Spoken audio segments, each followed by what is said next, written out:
할렐루야. 하나님의 평강과 축복이 여러분과 함께 하시길 주님 이름으로 축원합니다. 특세 참여하랴, 수요 저녁 예배 참여하랴. 참 신앙생활하는 게 힘들죠? 빨리 천국 가고 싶죠? 원하시는 분은 목양실 오시면 보내드리겠습니다.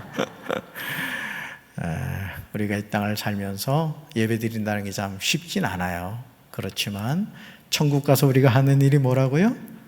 하나님께 예배 드리는 일이에요. 잘 훈련 받으셔서 천국 생활이 지겨운 생활이 아니라 기쁘고 감사한 생활이 될 줄로 믿습니다. 오늘 느헤미야 7장 5절부터 38절까지 말씀으로 하나님의 감동을 받으라, 하나님의 감동을 받으라, 이런 제목으로 말씀의 은혜를 나누고자 합니다. 처참하게 무너진 예루살렘 성벽을 재건하는 일을 한 후에 느헤미야가 한 일은 충성스러운 사람을 지도자로 세운 것입니다. 누구나 알고 있는 사실이지만 교회 건물보다 더 중요한 것은 사람입니다. 즉 우리 교회에서 가장 소중한 대상은 누구라고요? 성도입니다. 바로 여러분입니다. 만약 우리 교회 담임 목사와 교회 지도자들이 성도 한 사람을 소중하게 생각하지 않으면 우리 교회는 이른 시일 안에 쇠락의 길을 걷게 될 것입니다. 그러므로 예수님은 공생의 사역을 감당하시면서 언제든지 한 사람에게 집중하신 것을 보게 됩니다. 예수님의 이런 마음을 잘 알 수 있는 말씀이 마태복음 18장에 천국에서 가장 큰 사람에 나오는 내용입니다. 예수님은 제자들의 질문에 관하여 계속해서 이 작은 자에게 집중하시는 것을 보게 됩니다. 이 작은 자에게. 저는 우리 교회가 예수님의 마음을 품어야 한다고 믿습니다. 그래서 우리 중직자들은 특별히 믿음이 연약한 사람들, 또 어떤 인생의 환난을 만난 분들이 있을 때는 그들의 이름을 불러가며 기도해주고 그들의 손을 잡아주는 그런 역할을 해야 합니다. 자, 우리 말씀 볼까요? 같이 읽습니다. 나를 믿는 이 사람 가운데서 하나라도 걸려 넘어지게 하는 사람은 누구나라도 차라리 그 목에 큰 맷돌을 달고 깊은 바다에 빠지는 편이 낫다. 아멘. 그 다음요. 너희는 이 작은 사람들 가운데서 한 사람이라도 업신여기지 않도록 조심하여라. 내가 너에게 말한다. 하늘에서 그들의 천사들이 하늘에 계신 내 아버지 얼굴을 늘 보고 있다. 아멘. 50일 만에 불가능하게 보였던 성벽 역사가 마쳐진 후 느헤미야는 긴장의 끈을 놓지 않았습니다. 여전히 원수 도비아에 동조하는 유다의 귀족들이 있었고 도비아가 편지를 보내서 느헤미야를 두렵게 하고자 했지만 협박에 흔들리지 않았습니다. 오늘 우리가 신앙생활하면서 두려운 일들이 얼마나 많아요. 여러분 사실 그랬다 그래요. 유럽에서 그 페스트가 막 이렇게 퍼졌을 때 실제로는 그 병에 죽은 사람보다는 두려워가지고 죽은 사람이 더 많다는 거예요. 어떻게 보면 이 코로나19 앞에서도 많은 사람들이 코로나 자체보다는 마음의 이 두려움 때문에 죽음을 맞이하는 사람들이 있다는 거죠. 또 한 가지 주목해서 보아야 하는 점은 느헤미야는 엄청난 성벽 역사를 끝마친 후 자신의 이름을 드높이거나 이루어진 일에 대해서 흥분하지 않았다는 거예요. 느헤미야는 불가능한 성벽 역사를 가능하게 하신 하나님께 주목하는 것을 보게 됩니다. 저는요, 저와 여러분이 항상 사람을 주목하는 신앙생활이 아니라 하나님을 주목하는 신앙생활을 하게 되기를 주님의 이름으로 축원합니다. 자, 느헤미야 6장 16절 같이 읽습니다. 우리의 모든 원수들이 그것을 듣고 또 우리 주변의 모든 이교도들이 이 일들을 보고는 자기들의 눈으로 보는 것으로 인해 크게 낙담하였으니 이는 우리 하나님께서 이 일을 이루신 것을 그들이 깨달았기 때문이더라. 아멘. 저와 여러분이요, 느헤미야 7장 1절에서 주목해서 보아야 하는 표현이 있어요. 그것은 사람들을 세운 후입니다. 사람들을 세운 후. 자, 예루살렘 성벽을 재건한 후에 느헤미야가 가장 우선적으로 한 일이 뭐라 했다고요? 사람들을 세우는 일을 한 거예요.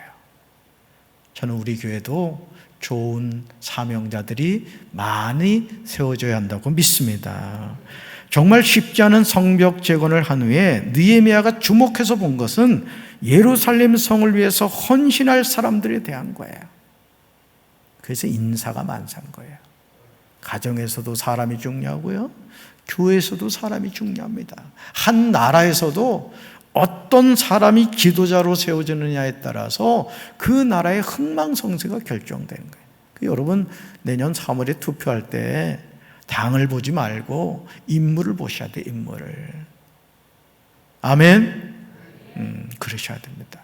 우리나라를 정말 제대로 이끌어갈 지도자가 누구냐, 그걸 기도하면서 우리가 살펴야 돼요. 느헤미야가 세운 사람들이 어떤 사람들인지 1절을 보시면 나오죠. 세 부류가 나와요. 첫째 누구죠? 문지기입니다. 둘째는요, 노래하는 자들이에요. 셋째는 레위 사람들입니다. 우리는 느헤미야가 세운 사람들을 보면서 의아해하지 않을 수가 없습니다. 첫째 누구라고요? 문지기예요. 문지기는 이해가 되죠. 왜요? 예루살렘 성벽을 재건했어요. 불타버린 성문짝을 달았어요. 그럼 그 문을 지키는 사람이 있어야 되겠어요? 없어야 되겠어요? 있어야죠, 당연히. 그 문지기를 세웠단 말이에요. 예루살렘 성을 지킬 문지기를 세운다는 것을 이해하지 못할 사람은 없을 겁니다. 그런데 그 다음으로 누가 나와요? 노래하는 자들과 레위 사람들은 이해가 되질 않아요. 아니, 지금 성벽 재건하고 그런 상황에서 왜 이런 사람들을 세웠을까? 이런 의문을 갖게 되죠. 이 의문을 이해하기 위해서 우리는 느헤미야 1장 말씀으로 돌아가서 봐야 됩니다. 특히 느헤미야 1장 7절과 9절을 보시면 느헤미야가 왜 노래하는 자들과 레위 사람들을 세웠는지 분명하게 이해할 수 있습니다. 느헤미야의 영성을 볼 수 있는 그런 말씀이에요. 자, 우리 말씀 같이 읽습니다. 우리가 주님께 매우 큰 잘못을 저질렀습니다. 주님의 종 모세를 시키시어 우리에게 내리신 계명과 율례와 규례를 우리가 지키지 않았습니다.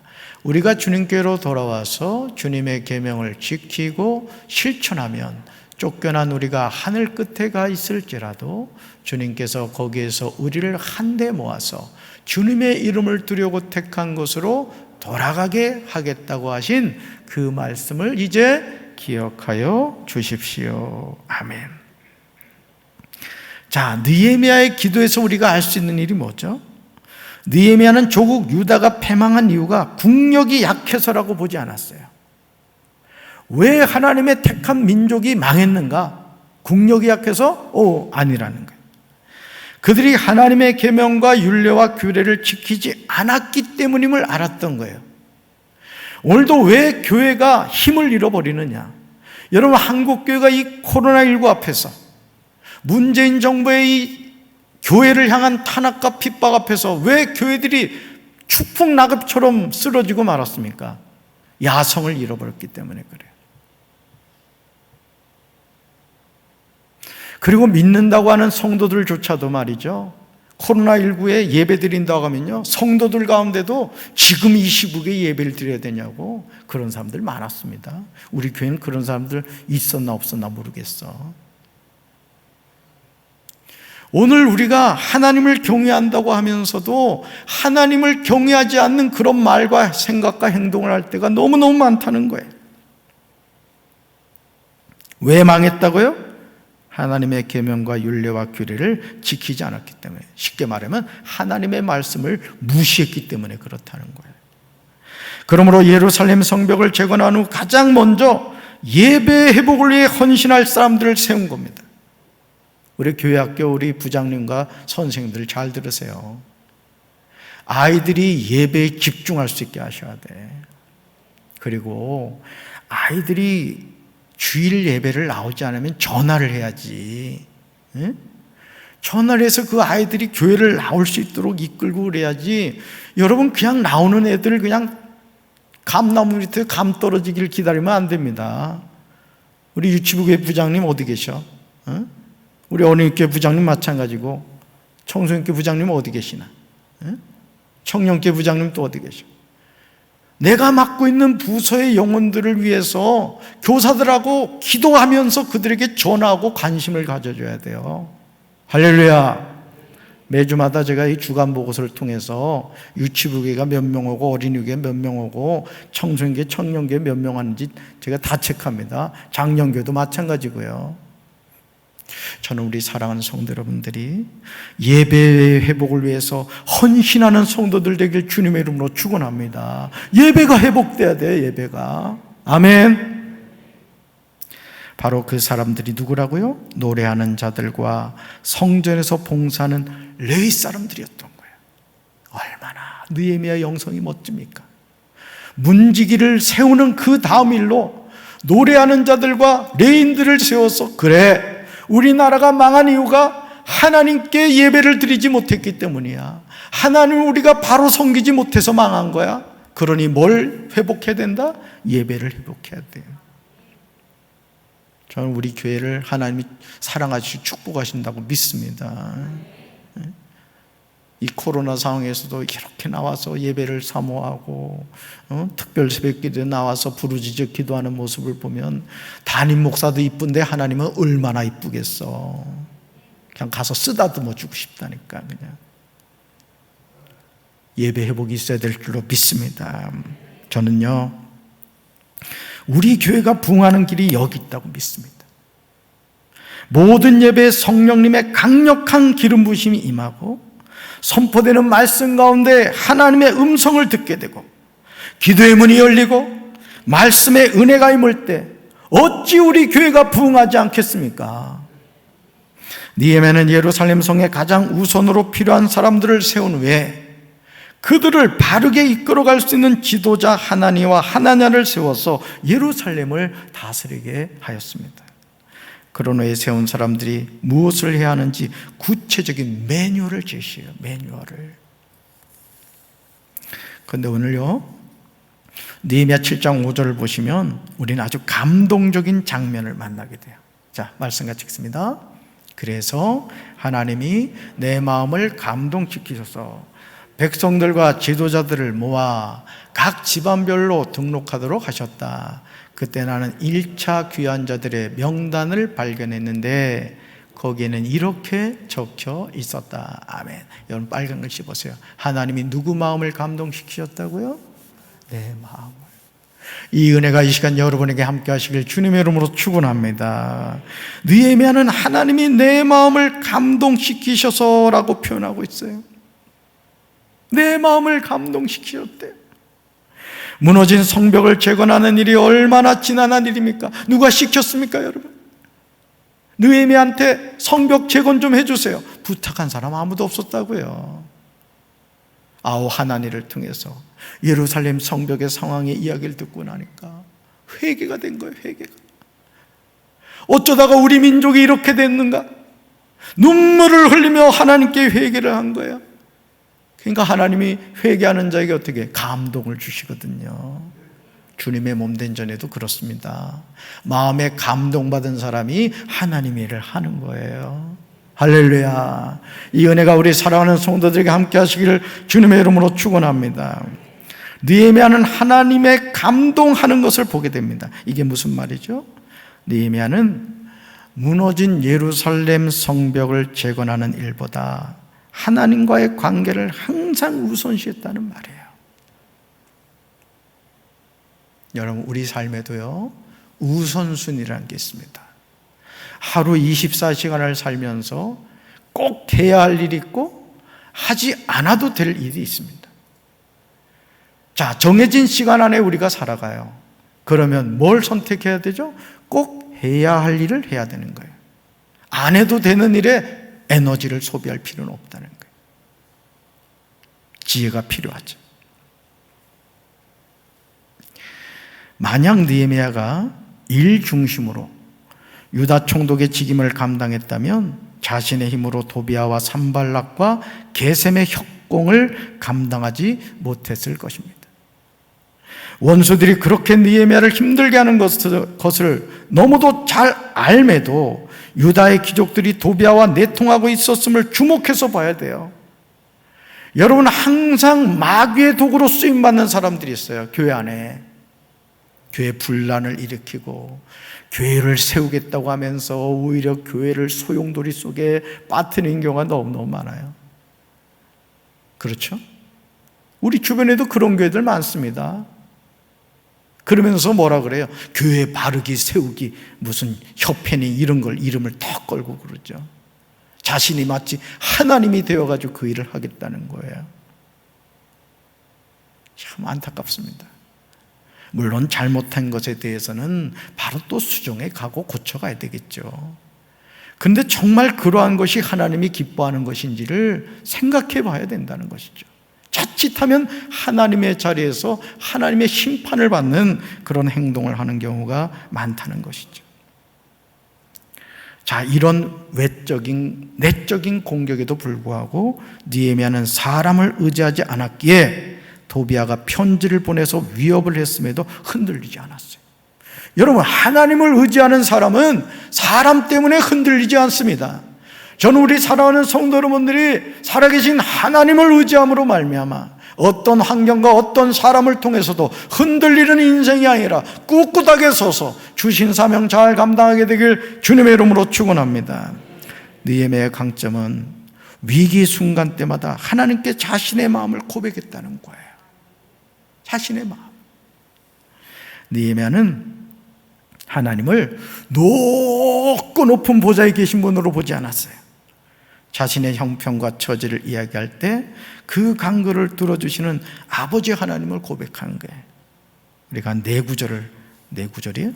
5구절을 살펴볼 텐데 느헤미야의 마음을 여러분이 잘 한번 느껴보세요. 자, 같이 읽습니다. 첫 번째, 주여, 주의 종인 제 기도를 꼭 들어주십시오. 그리고 주의 이름을 섬기려는 주의 종들이 드리는 기도를 들어주십시오. 이제 주의 종인 제가 하는 일이 잘 되게 해주십시오. 페르시아의 왕이 저를 돕게 해주십시오. 그때 나는 왕에게 술을 따라 올리던 사람이었습니다. 아멘. 자, 그 다음요. 그러다가 밤에 몇 사람을 데리고 길을 나섰습니다. 하나님께서 예루살렘을 위해 나에게 명하신 것을 아무에게도 말하지 않았습니다. 거기에는 내가 탄 당나귀 외에 다른 짐승은 한 마리도 없었습니다. 아멘. 그 다음요. 나 느헤미야가 기도드렸습니다. 우리의 하나님, 우리의 기도를 들어주십시오. 우리는 미움을 받고 있습니다. 산발락과 도비아가 하는 욕이 그들에게 되돌아가게 해 주십시오. 그들이 다른 나라로 잡혀가게 해 주십시오. 아멘. 그 다음요. 나의 하나님, 내가 이 백성을 위해 한 모든 일을 기억하시고 나에게 자비를 베풀어 주십시오. 아멘. 그 다음요. 우리의 원수들은 우리에게 겁을 주려 했습니다. 그들은 그렇게 하면 우리가 힘을 잃고 성벽 쌓는 일도 하지 못할 줄 알았던 것입니다. 그러나 나는 하나님, 내 손에 힘을 주십시오 라고 기도했습니다. 아멘. 느헤미야의 마음이 느껴지세요? 힘들고 어려운 순간마다 하나님 도와주세요. 하나님 내 손을 잡아주세요. 하나님께 계속 기도했던 거예요. 여러분, 인생의 문제가 다가올 때 걱정하지 마세요. 걱정하지 마시고 기도하세요. 걱정하면 육신이 쇠약해지고 병들지만 기도하면 성령의 능력받아 아버지께서 응답해 주실 뿐만 아니라 영적으로도 강건해질 줄로 믿습니다. 느헤미야 7장 5절에서 하나님은 느헤미야의 마음을 감동시키셨어요. 그러자 느헤미야는 백성들과 지도자들을 모아 각 집안별로 등록하도록 합니다. 그때 느헤미야는 1차 귀환자들의 명단을 발견하게 되는데 거기에 다음과 같이 적혀 있었어요. 자, 6절과 7절 같이 읽습니다. 옛적에 바벨론 왕 느부갓네살에게 사로잡혀 갔던 자들 중에서 노임을 받고 예루살렘과 유다에 돌아와 각기 자기들의 성읍에 이른 자들, 곧 스룹바벨과 예수아와 느헤미야와 아사라와 라마와 나아마니와 모르드게와 빌산과 미스베렉과 비그웨와 느훔과 바나와 함께 나온 이스라엘 백성의 명수가 이러하니라. 아멘. 아브라함을 통하여 하나님의 택한 백성이 되었던 이스라엘은 주전 605년, 597년, 586년 무려 3차례에 걸쳐서 바벨론의 포로로 끌려갑니다. 1차 포로로 잡혀간 때가 주전 605년 유다왕 여호야김 때인데, 이때 포로가 된 사람이 여러분이 잘 알고 있는 다니엘과 많은 백성들이었어요. 2차 포로로 잡혀간 때가 주전 597년 유다왕 여호야긴 때인데, 이때 포로가 된 사람이 여러분이 아는 에스겔 선지자와 많은 백성이었습니다. 자, 그러니까 다니엘과 에스겔은 어디서 태어났어요? 유대 땅에서 태어났던 사람들이. 3차 포로로 잡혀간 때가 주전 586년 유다왕 시드기야 때인데, 이때 포로가 된 사람이 시드기야와 많은 백성이에요. 얼마나 안타깝습니까? 하나님이 택한 백성인데 하나님의 말씀에 불순종함으로써 하나님의 징계 지팡이인 바벨론을 통하여 무려 3번이나 포로로 잡혀가는 수치를 당하게 된 거예요. 이렇게 포로로 잡혀갔던 이스라엘 백성들이 하나님이 약속하신 대로 3번에 걸쳐서 예루살렘으로 귀환하는 것을 보게 됩니다. 이것은 하나님이 행하신 전적인 은혜입니다. 여러분, 우리나라가 8.15 광복절을 맞이한 것도 하나님이 행하신 일인 거 아시죠? 독립군들이 열심히 싸우긴 했습니다마는 정말 이게 하나님 기적이거든요. 지금 이스라엘 백성도 마찬가지. 이스라엘 백성의 귀환에 대해서 하나님은 선지자들을 통하여 예언을 하셨어요. 잡혀갈 것도 예언하셨고 다시 돌아올 것도 예언을 하셨어요. 자, 이사야가 예언했는데 어디냐면 이사야 44장 28절, 또 45장 1절부터 3절에 나옵니다. 자, 예레미야의 예언이 예레미야 25장 11절부터 12절, 29장 10절과 14절에 나옵니다. 하나님은 약속하신 것을 반드시 이루시는 분인 줄로 믿습니다. 선지자 이사야와 예레미야를 통해서 약속하신 대로 바사, 다시 말해서 페르시아 왕 고레스가 귀환을 허락하는 칙령을 발표함으로써 포로로 잡혀가는 무려 70년 만에 이스라엘 백성들의 귀환이 시작된 거예요. 이와 같은 내용에 대해서 역대하 36장 22절과 23절과 에스라 1장 1절부터 4절에 나옵니다. 이때부터 바사, 다시 말해서 페르시아 제국 각처에 흩어져 있던 유다 포로들은 포로 생활을 끝마치고 3차에 걸쳐서 돌아오게 되는 거예요. 이 모든 일을 누가 행하셨다고요? 하나님이 행하신 일인 줄로 믿습니다. 하나님은 약속하신 것을 그대로 이루시는 분이에요. 그래서 우리가 뭘 읽어야 된다? 성경을 읽어야 된다. 성경은 하나님이 오늘 나에게 주신 약속의 말씀인 줄로 믿습니다. 1차 귀환은 페르시아 고레스 왕 때인 주전 537년입니다. 이때 이스라엘 백성을 인솔하고 귀환한 사람이 누구예요? 스룹바벨과 예수아이며 귀한 자는 총 49,897명입니다. 이거 시험에 나와요. 몇 명이라고요? 49,897명이에요. 2차 기한은 페르시아 아닥사스 왕 때인 주전 457년입니다. 이때 이스라엘 백성을 인솔하고 귀환한 사람이 누구예요? 말씀의 사람 에스라이며 귀한 자는 총 1754명입니다. 여러분, 이때 무슨 차가 있습니까? 다 걸어서 귀환을 한 거예요. 3차 귀환은 페르시아 아닥사스 왕 때인 주전 444년입니다. 이때 이스라엘 백성을 인솔하고 귀환한 사람이 누구예요? 느헤미야며 귀한 자는 몇 명인지 정확한 기록은 없습니다. 사랑하는 성들, 하나님은 한 번 약속하신 것을 반드시 실행하시는 분인 줄로 믿습니다. 천지는 변해도 하나님의 약속은 변하지 않아요. 그러니 여러분, 우리가 하나님이 우리에게 주신 이 생명의 말씀을 선물로 받았다는 건 너무너무 귀한 거예요. 축복인 줄로 믿습니다. 그러니 우리는 하나님이 약속하신 것을 믿는 거예요. 아멘. 다니엘 9장 1절로 2절에는 다음과 같은 내용이 기록되어 있습니다. 같이 읽습니다. 메대 사람인 아수에로의 아들 다리오가 왕이 돼 바벨론을 다스린 첫 해였습니다. 곧 그가 다스린 지 1년 되던 해에 나 다니엘은 하나님의 말씀이 기록된 책을 보고 여호와께서 예언자 예레미야에게 연수를 정해 말씀하셨음을 알았습니다. 여호와께서는 예루살렘이 무너진 지 70년 만에 돌이키시겠다고 하셨습니다. 아멘.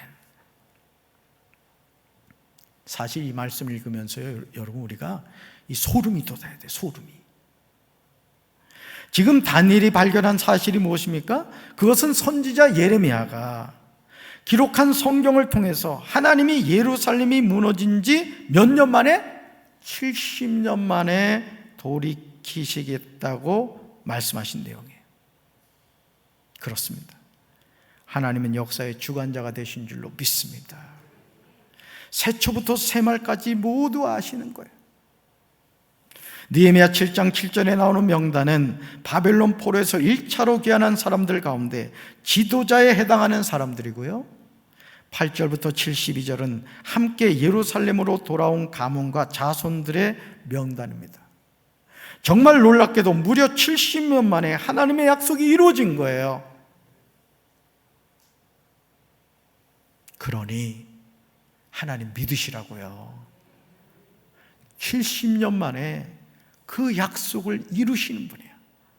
그 여러분, 우리가 성경을 읽을 때마다 하나님이 나를 향해서 이런 원대한 꿈을 갖고 계시구나, 우리 자녀를 향해서 이렇게 큰 꿈을 갖고 계시구나, 우리가 그걸 발견할 수 있어야 되는 거예요.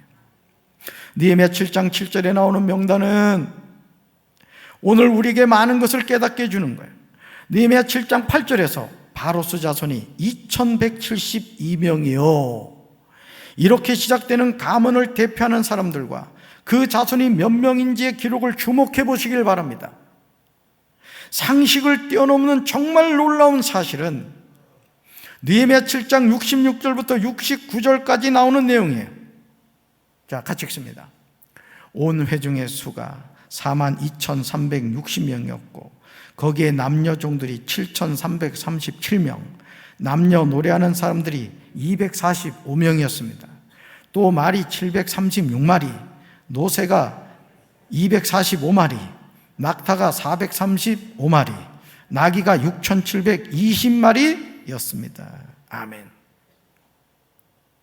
저는요, 느헤미야 7장에 나오는 가문의 이름과 자손의 숫자를 보면서 이런 기도가 나왔어요. 같이 우리 기도합시다. 주여, 우리 교회 모든 성도 가정이 느헤미야 7장에 나오듯이 믿음의 계보가 끊어지지 않게 하옵소서. 한 번 더요. 주여, 우리 교회 모든 성도 가정이 느헤미야 7장에 나오듯이 믿음의 계보가 끊어지지 않게 하옵소서, 하옵소서, 하옵소서. 데모할 때 그러잖아요, 그죠? 하옵소서, 하옵소서, 하옵소서. 우리가요, 모두 믿음으로 이렇게 기도해야 할 줄 믿습니다. 성경 66권을 펼쳐서 보시면 성경 곳곳에요, 믿음의 족보들이 나옵니다. 족보에 기록된다는 것은 하나님의 택함을 받았다는 뜻입니다. 느헤미야 7장 5절을 다시 주목해서 보시기 바라요. 하나님이 느헤미야의 마음을 감동하사 하신 일이 무엇입니까? 우리 같이 읽습니다.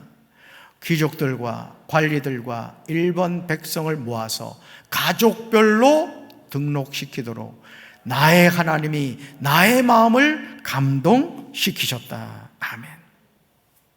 사랑하는 성도 여러분, 기억하십니까? 하나님 나라에는 두 권의 책이 있다고 합니다. 하나는 생명록이고 하나는 행위록이라고 합니다. 생명록은요, 구원받은 자의 명단이 기록되어 있습니다.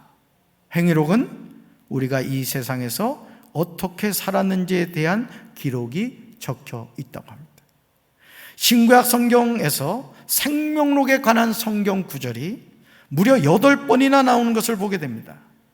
시편 69편 28절과 빌립보서 4장 3절에 나오고 나머지 6구절은 요한계시록에 나옵니다. 특별히 요한계시록 20장 12절에는 생명록과 행위록에 대해서 나오는 것을 보게 됩니다. 우리 말씀 같이 읽습니다.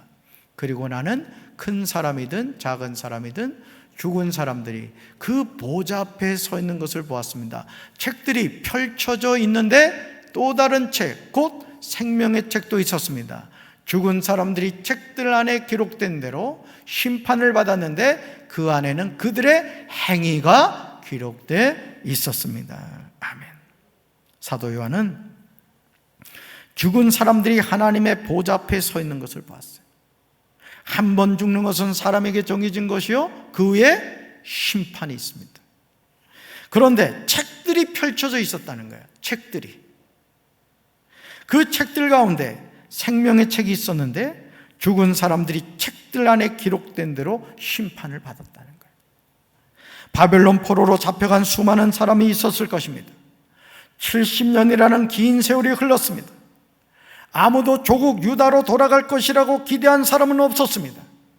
여러분, 일제 식민 지배를 받을 때 왜 많은 사람들이 친일파로 넘어갔습니까? 춘원 이강수 처음부터 친일파로 넘어가지 않았어요. 처음에는 그도 조국, 조선, 대한제국을 지키겠다고 마음을 먹었던 사람이에요. 그러나 한 해가 지나고 자꾸 시간이 지나고 10년이 지나고 이젠 글렀구나.